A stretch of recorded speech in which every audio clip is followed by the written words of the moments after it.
दोस्तों, आपका अपने यूट्यूब चैनल पढ़ाई करो ऑनलाइन ऑल सब्जेक्ट में एक बार फिर से स्वागत है। आज हम आपको हिंदी के 30 बहुविकल्पीय प्रश्न बताएंगे। अगर आप लोगों ने ये पूरे 30 प्रश्न हल कर लिए या हम आपको फुल सॉल्यूशन के साथ देंगे। अगर आप लोगों ने इन 30 प्रश्नों को मन से हल कर लिया तो गारंटी 100% आपके इन्हीं प्रश्नों में से ये आपके जो हाई स्कूल का 16 तारीख का फरवरी का हिंदी का पेपर 16 फरवरी को है, उसी में से आपके फंस जाएंगे। ये हमारी गारंटी। अगर आप लोग ये पूरा वीडियो मन से देख लेते और एक एक प्रश्न को समझ लेते तो आपके ये जो 20 नंबर के बहुविकल्पीय 20 आते हैं तो ये आपके फंस जाएंगे। और सिर्फ हम आपको मात्र 30 बहुविकल्पीय बताएंगे। ये 30 बहुविकल्पीय हमने बहुत ही चुन के सिलेक्ट किए हैं, वही हम आपको बताने जा रहे हैं। अगर आप लोग ये पूरा वीडियो आज कर लेते तो आपके 20 नंबर पक्के हो जाएंगे 2023 में। तो हम अब वीडियो शुरू करते हैं। पहला प्रश्न आपका है और हम आपको इसमें पूरे के आंसर भी बताएंगे। तो पहला प्रश्न है आपका, बाबू गुलाब राय किस युग के लेखक हैं? बाबू गुलाब राय किस युग के लेखक? तो ये शुक्ल युग के लेखक है। चिंतामणि किस विधा की रचना है? चिंतामणि किस विधा की रचना? ये निबंध की है। गमन किसकी रचना है? गमन किसकी रचना? तो ये आपका हो जाएगा, ये गमन जो है मुंशी प्रेमचंद जी की रचना है। शुक्ल युग की समय विधा है, समय अवधि है या विधा? शुक्ल युग की समय अवधि क्या है? तो इसकी समय अवधि हो जाएगा 1938 तक। उसके बाद अगला है, नीड़ का निर्माण फिर किस विधा की रचना? नीड़ का निर्माण फिर किस विधा की रचना? तो ये आपका हो जाएगा, इसमें आपका हो जाएगा आत्मकथा की ये विधा है। उसके अगला प्रश्न है, प्रिय प्रवास की रचना है। प्रिय प्रवास की कौन सी रचना है? तो ये आपका हो जाएगा, प्रिय प्रवास किस युग की रचना है? तो ये आपका, और किसकी है हम ये भी बता, तो ये आपका हो जाएगा द्विवेदी युग की। अगला प्रश्न है, मधुशाला किसकी रचना है? मधुशाला किसकी रचना? तो ये आपका हो जाएगा हरिवंश राय बच्चन जी की रचना है। उसके बाद अगला है, भारत भारती किसकी रचना? भारत भारती मैथिली शरण गुप्त जी की रचना है। उसके बाद अगला प्रश्न है, आधुनिक काल कब से कब तक है? आधुनिक काल कब से कब तक माना जाता है? तो ये आपका हो जाएगा 1843 से अब तक माना जाता है। मतीराम किस युग के लेखक है? मतीराम किस युग के कवि, सॉरी लेखक नहीं, कवि है। मतीराम किस युग के कवि है? तो ये आपका हो जाएगा रीतकाल के, ये रीतकाल के है। हास्य रस का स्थायी भाव होता है। हास्य रस का स्थायी भाव क्या होता है? तो ये हास्य रस का स्थायी भाव होता है हास्य, ये हास्य रस का स्थायी भाव होता है हास्य। सोवत होढ़े पीत पर श्याम सनोने गात, मनो नील मणि शैल पर आपतत पियर प्रकाश। मानो जानो इसमें जो आते हैं तो इसमें आपका हो जाएगा उत्प्रेक्षा अलंकार, ये आपका हो जाएगा सही। उसके बाद रोला छंद में कितने चरण होते हैं? रोला छंद में आपके कितने चरण होते हैं? तो ये आपका रोला छंद में आपके 4 चरण होते हैं। आकर्षण शब्द में किस उपसर्ग का प्रयोग किया गया? आकर्षण शब्द में किस उपसर्ग का प्रयोग किया? तो ये हो गए आ।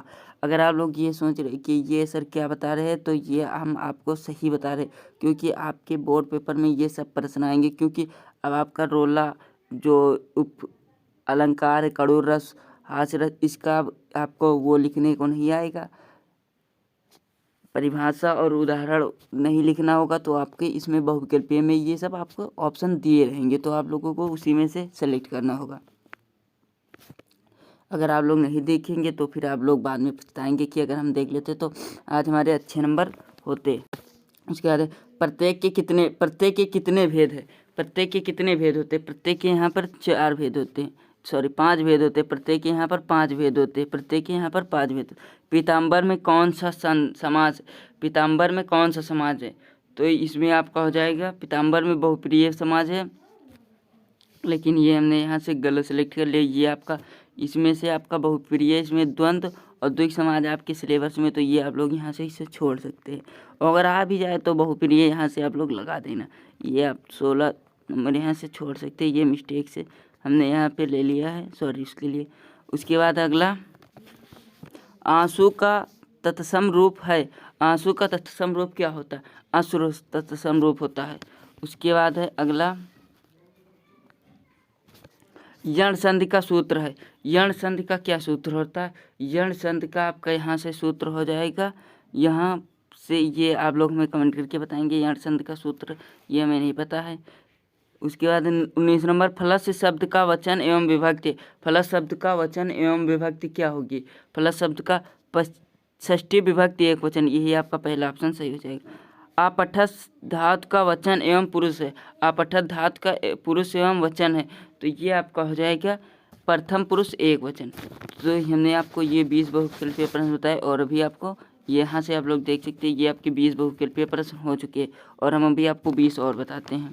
प्रश्न हो जाएगा शिक्षा का उद्देश्य के लेखक है, शिक्षा का उद्देश्य के लेखक है सरदार पूर्ण सिंह, सॉरी संपूर्णानंद, यहाँ से हो जाएगा संपूर्णानंद। यहाँ से आपका हो जाएगा लालू लाल की रचना है, लालू लाल की रचना कौन सी है, लालू लाल की रचना है से आपका हो जाएगा प्रेम सागर, ये आपकी हो जाएगी, ये आपकी हो जाएगी। उसके बाद है पर्दा कहानी के लेखक है, पर्दा कहानी के कौन लेखक, पर्दा कहानी के लेखक है यशपाल जी है। उसके बाद है सबसे सात प्रश्न आवारा मसीहा के रचनाकार है, आवारा मसीहा के रचनाकार विष्णु प्रभाकर, ये आपका हो जाएगा। उसके बाद अगला है वर्णभट्ट की आत्मकथा के लेखक है, वर्णभट्ट की आत्मकथा के लेखक कौन हो जाएगा, यहाँ से आपका वर्णभट्ट की आत्मकथा के लेखक यहाँ से आपके हो जाएंगे हजारी प्रसाद द्विवेदी जी, यहाँ से हो जाएंगे ये।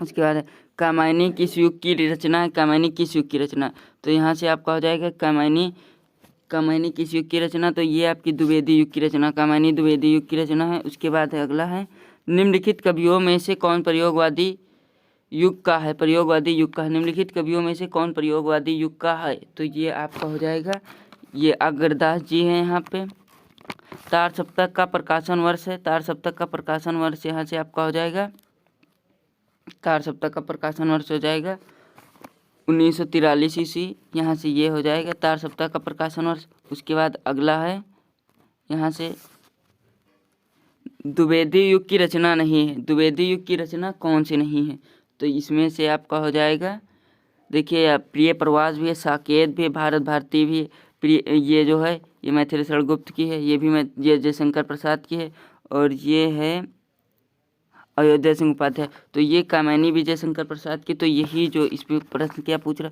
द्विवेदी युग की रचना नहीं, तो ये द्विवेदी युग की कामायनी ही रचना नहीं है।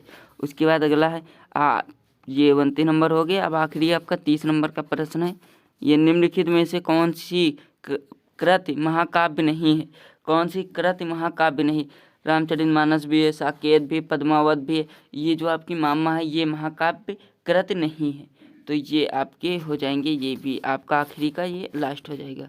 तो ये हमने आपको 30 बहुविकल्पीय प्रश्न बता दिए। अगर आप लोगों ने यही 30 बस बहुविकल्पीय प्रश्न अगर आप लोग हल कर लेते हैं मन से, तो आपके बोर्ड पेपर में 100% फंस जाएंगे। अगर आपको कोई दोस्त भी इंटर का पेपर देने वाला, तो आप लोग उसे के साथ भी शेयर कर सकते नहीं, हाई स्कूलों के साथ, तो आप लोग ज़रूर शेयर कीजिए। तो पूरा वीडियो देखने के लिए आपका बहुत बहुत धन्यवाद। हम लोग अगले वीडियो में मिलते, तब तक के लिए धन्यवाद।